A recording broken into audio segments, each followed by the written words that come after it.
माशाल्लाह क्या बकरे मिले हैं 2 लाख में, क्या बात है, दिल खुश हो गया। जी साहब जी माशाल्लाह प्यारे तो बहुत हैं। अब इन प्यारों का ख्याल भी प्यार से रखना है, इनकी खिदमत में कोई कमी नहीं आनी चाहिए।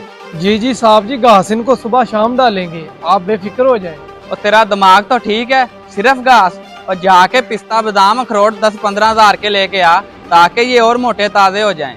जी साहब जी मैं इनको उधर बांध के अभी लेके आता हूँ।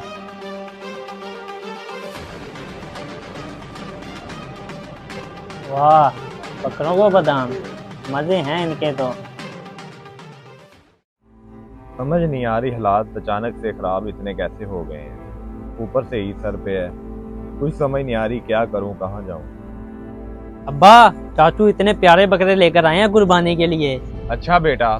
और उनके खाने के लिए बादाम पिस्ते मंगाए हैं। कितने खुश नसीब है ना बकरे। बेटा कुर्बानी के जानवरों का ख्याल रखना चाहिए, बहुत अच्छी बात है ये। लेकिन उनको बकरे नजर आ रहे हैं, हम नहीं।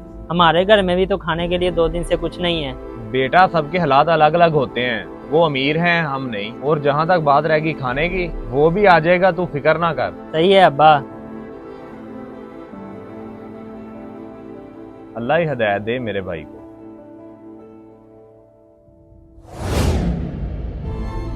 अरे एहसन भाई मुबारक हो। मैंने सुना है आपका छोटा भाई कुर्बानी के लिए बकरे लेके आया है 2-3 लाख के। मैं बस वही देखने जा रहा था। जी क्या हुआ एहसन भाई, सुन के खुशी नहीं हुई आपको?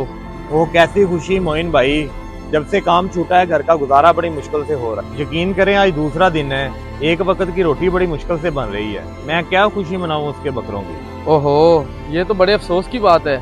आपके भाई को नहीं पता आपके हालात का? नहीं, उसे क्या पता मेरे हालात का। उसको बस यही पता है कि बकरों को महंगे महंगे बादाम और मेवा जात खिलाने हैं।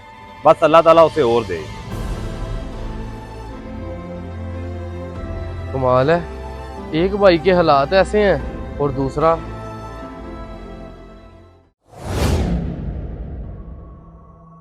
अरे आओ आओ मोइन, बकरे देखे हैं तूने मेरे? मंडी में से सबसे बड़े ढूंढ के लाया हूँ। समझ नहीं आ रही रेहान भाई, खुशी मनाऊं या अफसोस करूं? क्या हुआ, खैरियत? बकरे देखे हैं तूने मेरे, पसंद नहीं आए क्या? पसंद की बात नहीं है रेहान भाई, मैं तो ये देख के खुश हो रहा हूँ कि एक भाई के पास इतना है कि वो बढ़ चढ़ कर कुर्बानी कर रहा है, बड़े बड़े बकरे लेके आ रहा है, लोगों को बकरे दिखा के खुश हो रहा है। और दूसरा भाई है, उसके घर में फाके पड़े हुए हैं। फाके पड़े हुए हैं एहसन भाई के घर? जी हाँ, एहसन भाई के घर। अल्लाह के यहाँ ये नहीं देखा जाता कि जानवर कितना बड़ा है, वहाँ सिर्फ कुर्बानी का स्वाब पहुँचता है। लेकिन रेहान भाई, हकूकुल इबाद का स्वाब इससे कहीं ज्यादा है। सही कह रहे हो तुम। यकीन करो मुझे इस बात का इल्म नहीं था, वरना मैं सबसे पहले उनकी मदद करता। और बकरों का सुनकर तो उन्हें और ज्यादा दुख हुआ होगा। खैर आप छोड़ो इस बात को कि दिल दुखा या नहीं। मेरा ये कहना है कि भाई से बेखबर नहीं रहना चाहिए, उसके हालात का पता रखना चाहिए। बाकी बकरे मैं देख के आया हूँ आपके, माशाल्लाह प्यारे हैं। अल्लाह आपकी कुर्बानी कबूल करे।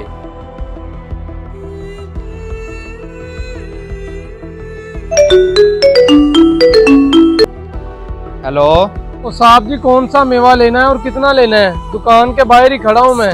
सामान? नहीं नहीं, तू ऐसा कर, घास और सिर्फ पट्ठे ले और आजा। क्या सिर्फ घास और पट्ठे? बल्कि तू ऐसा कर, किसी ग्रोसरी स्टोर पे जा और घर की जरूरियात का सारा सामान ले ले। और याद रखी कुछ रह ना जाए, वो बना के एहसन भाई के घर पहुंचा दे। मैं भी वहीं आ रहा हूँ। जी ठीक है जी, मैं राशन बनवा के आता हूँ उनके घर। हकूक अल्लाह तो अल्लाह ताला माफ कर देगा, लेकिन हकूकुल बाद की कोई माफी नहीं। ईद पर महंगे महंगे जानवर खरीदने और उनको महंगे महंगे खाने खिलाने से पहले अपने गरीब रिश्तेदार के बारे में जरूर सोच लें। हो सकता है उन्हें आपकी मदद की जरूरत हो।